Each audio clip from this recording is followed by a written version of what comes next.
Seja bem-vindo a mais um vídeo no canal e hoje o tema é sobre a CBF. Bom, semana retrasada, a revista Piauí postou uma matéria com diversas acusações contra a CBF. E hoje a gente vai falar um pouquinho sobre essas acusações, eu vou falar quais são as acusações, para quem não sabe, e a gente vai debater um pouco sobre elas. A gente vai começar com a acusação da Copa do Mundo.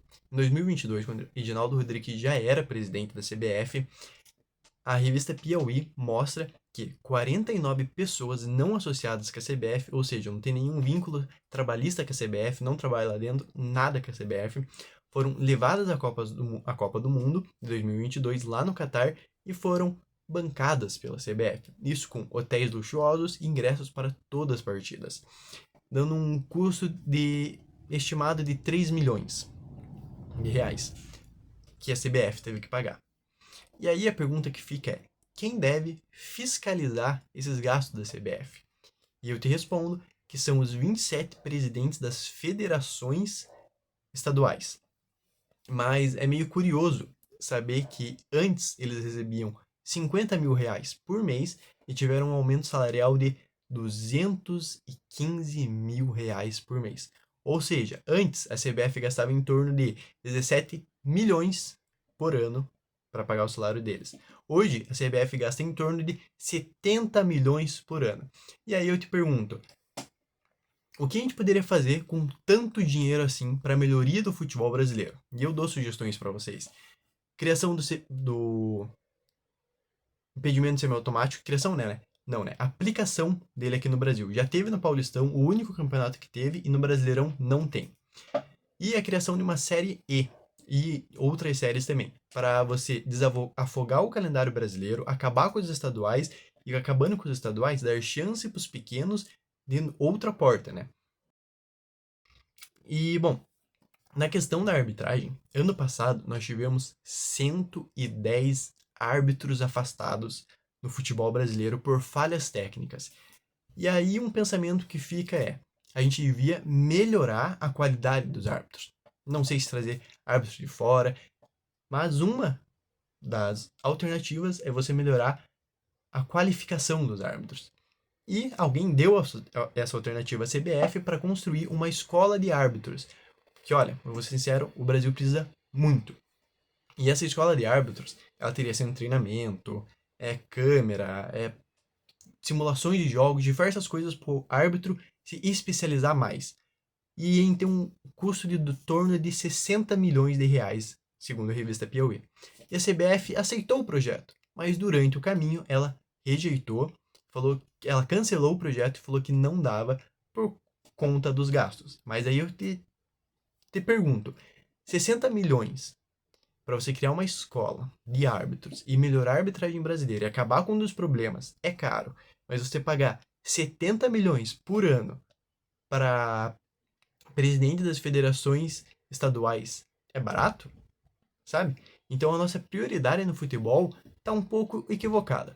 Bom, e na questão dos árbitros também, antes de 15 em 15 dias, os árbitros se encontravam no Rio de Janeiro para estudar, já que não tinha essa escola, na série de algum clube, e fazer treinamentos físicos também. A ida dos árbitros ao Rio de Janeiro era financiado pela CBF, que então a CBF cortou esses gastos. A CBF cortou alegando falta de dinheiro.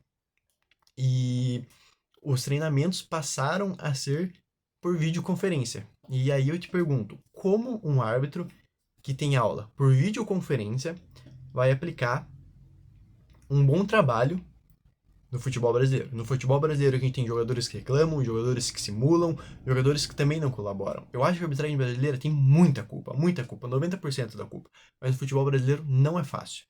E você sabendo que o futebol não é fácil, é um dever a gente melhorar os árbitros. Mas não, a gente só tá cada vez. A gente não, né? A CBF. Cada vez tirando mais deles. E a CBF, até agora, depois do jogo do Palmeiras, marcou um treino entre os árbitros para eles reverem essas coisas.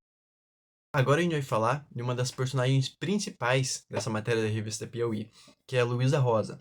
A Luísa Rosa, ela é uma ex-arquiteta da CBF.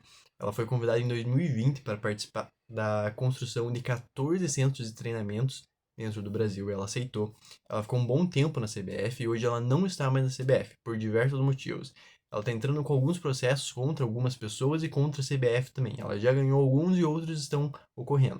Bom, a Luísa Rosa, ela fala na revista Piauí que ela encontrou uma câmera de captação de áudio e vídeo dentro de um detector de fumaça perto do refeitório da CBF. E investigando mais a fundo isso, ela viu que toda imagem e áudio captado ia direto à sala do presidente da CBF e só ele tinha acesso a isso. E entrando nesse assunto também, um novo integrante da CBF, que não se identificou, mas ainda trabalha lá, disse que quando chegou lá, ele recebeu um bilhete. E nesse bilhete estava escrito: cuidado com o que você fala. Há grampos em todos os lugares.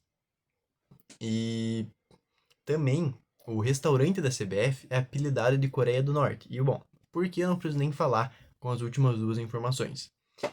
E a Luísa Rosa, ela também aponta que a CBF é um lugar hostil para mulheres, que desde que ela trabalha lá, ela recebe cantadas, pessoas chamando ela para sair, e mesmo ela falando não, não, não, continua nessa insistência, ela não vê nada acontecendo para isso mudar. E também entra um caso muito sério, que foi contratada prostitutas para dentro da CBF. Para quem? Não sei, mas que aconteceu isso com o dinheiro da CBF. E, bom, a Luísa relata vários outros casos, um que o teto do quarto andar da CBF desabou e diversos outros. Então é muito interessante acessar a revista Piauí e dar uma lida mais a fundo também. Bom, e para dar uma finalizada no vídeo, quando você pensar em, pô, por que que o meu dirigente não tá reclamando da CBF? Por que que o presidente do meu time não tá reclamando? Porque o calendário tá abarrotado. E esse ano vai estar mais ainda por causa do Super Mundial. A arbitragem tá ruim. E o Cruzeiro quis reclamar da arbitragem. O Sport quis reclamar da arbitragem. Mas quando vocês pensarem para eles reclamar, lembrem de uma coisa. O Edinaldo Rodrigues foi eleito por aclamação. Ninguém foi contra ele, ninguém se opôs a ele, ninguém votou branco ou votou nulo. Ele era o único candidato? Era, mas ninguém foi contra. Todas as federações, todos os times da Série A e B foram a favor disso. Então eles sabem o que está acontecendo. E eles são a favor disso. Então quando você pensar, pô, por que nosso futebol tá tão ruim? Tá aí as respostas. E sobre o Edinaldo ser o único candidato, a gente teve o Ronaldo Fenômeno, que tentou a candidatura, porém ele relata que nenhuma federação abriu portas para conversar com ele. Porque eleições da CBF funcionam que você tem que ter 4 federações a seu favor e mais algumas outras coisas. E ele falou que nenhuma abriu portas para escutar ele. Nenhuma quis nem escutar eles, e elas falaram até que estão contentes com o atual jeito que o futebol brasileiro vem se desenvolvendo. E eu acho que todas essas informações, que dar todos os créditos à revista Piauí, a gente tem que provocar um debate entre a gente. De aonde o futebol brasileiro vai parar. Da onde a gente tá e aonde a gente vai parar. Porque a gente tem mais regresso do que progresso. A gente tá dando mais passos para trás e hoje a gente tá mais perto de se tornar um futebol brasileiro ridículo do que um futebol brasileiro mediano. E isso é muito perigoso. Mas bom, eu agradeço que você viu o vídeo até aqui. Recomendo que você leia a revista Piauí, a matéria. Não é caro para assinar a revista, é R$ 9. E é muito interessante tudo que eles falaram e relataram.